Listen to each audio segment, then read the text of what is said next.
I found out my millionaire boss was sleeping with my wife. So, I exposed their secret footage at the company's annual gala and ruined his $10 million merger. Header introduction. Hey Reddit.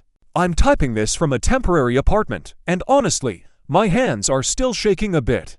Not out of sadness anymore, mostly out of pure, calculated adrenaline. This whole saga ended exactly 3 days ago when the final divorce papers were served, and my former boss was forced to step down as CEO. For some context, I'm a 32-year-old senior financial analyst. I worked for a high-end private equity firm for 5 years. I was the guy who crunched the numbers, found the hidden liabilities, and made sure our multi-million-dollar corporate mergers went through smoothly. My boss, let's call him Charles 50 for meters, was a silver-haired, arrogant multi-millionaire who inherited half his wealth and thought he was a god. I was married to my now ex-wife, Sarah 30F, for 4 years.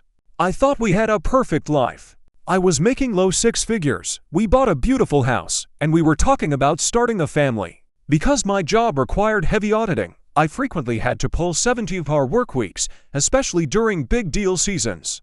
Charles always generously told me how much he appreciated my dedication. Turns out, he appreciated my absence even more. The truth came out in the most mundane way possible. Sarah had an old iPad that was linked to her Apple ID and our shared home network. She usually kept it in her nightstand. One evening, I was looking for a digital copy of our property tax document, and I booted up the iPad. As soon as it connected to the Wi-Fi, it started sensing.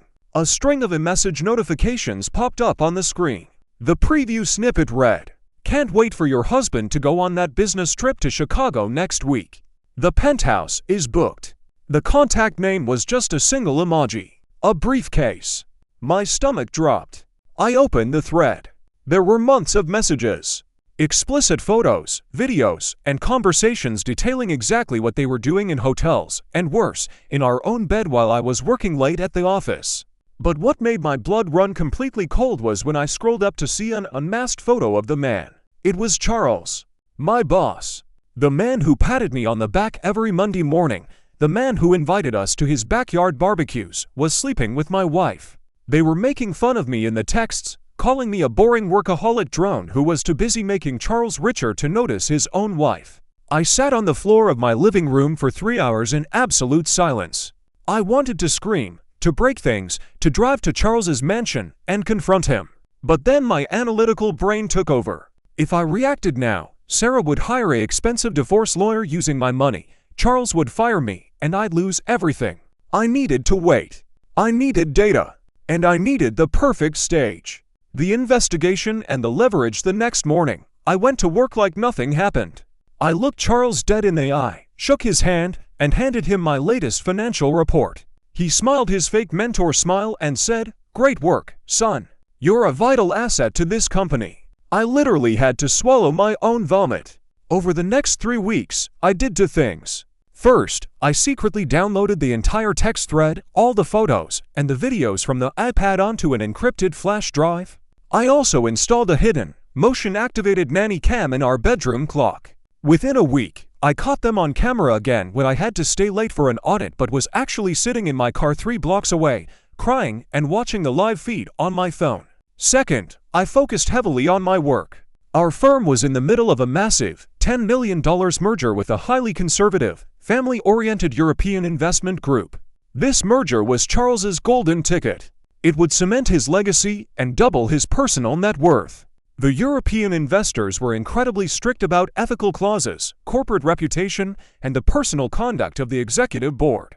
As the lead analyst, I was the only one who had the final master presentation slides and the security access to the main projector system for the upcoming annual corporate gala. The gala was where the merger was going to be officially signed in front of 200 investors, board members, and employees.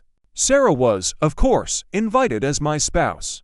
She bought a brand new designer dress for the event. She even had the nerve to ask me if she looked pretty. I told her she looked unforgettable. The execution. The corporate gala. The night of the gala arrived. The venue was a 5-star hotel ballroom. The atmosphere was elite crystal chandeliers, expensive champagne, and everyone dressed in black tie attire. Charles was buzzing around the room, shaking hands with the European billionaires, acting like the king of the world. Sarah was by my side, occasionally casting subtle, longing glances across the room at him. It was sickening.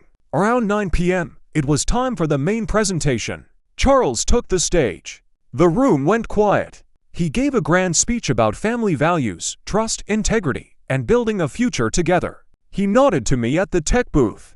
And now, our senior analyst will project the final growth metrics and the merger signing slides. I locked eyes with him from across the ballroom.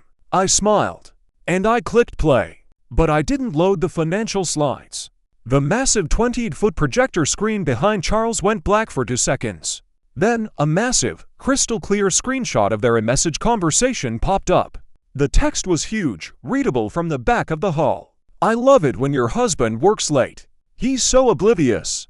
The room went dead silent. You could literally hear a pin drop.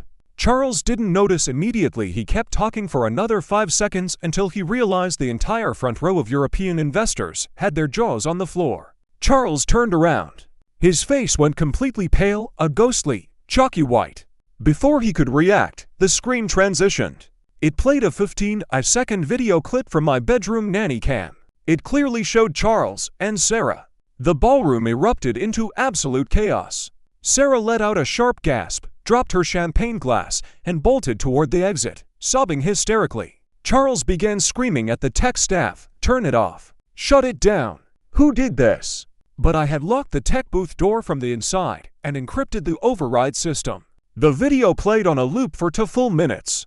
I calmly walked out of the booth, stepped onto the ballroom floor, walked right up to the stage where Charles was trembling, and handed him a manila envelope. Inside were my formal resignation letter and a copy of the flash drive. Then, I turned to the lead European investor, bowed slightly, and said, "The financial metrics are completely accurate, sir, but the corporate leadership is heavily compromised. Have a nice evening." The aftermath, the fallout, was nuclear. The European investment group pulled out of the $10 million merger by 8 a.m. the next morning. They cited the morality clause and a complete lack of corporate governance.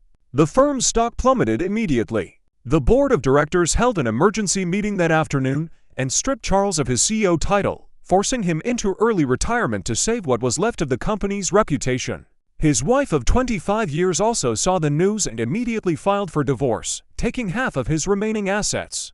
As for Sarah, because my lawyer had overwhelming evidence of egregious infidelity and dissipation of marital assets, Charles had bought her expensive jewelry using some corporate funds that I flagged. The judge fast-tracked our divorce.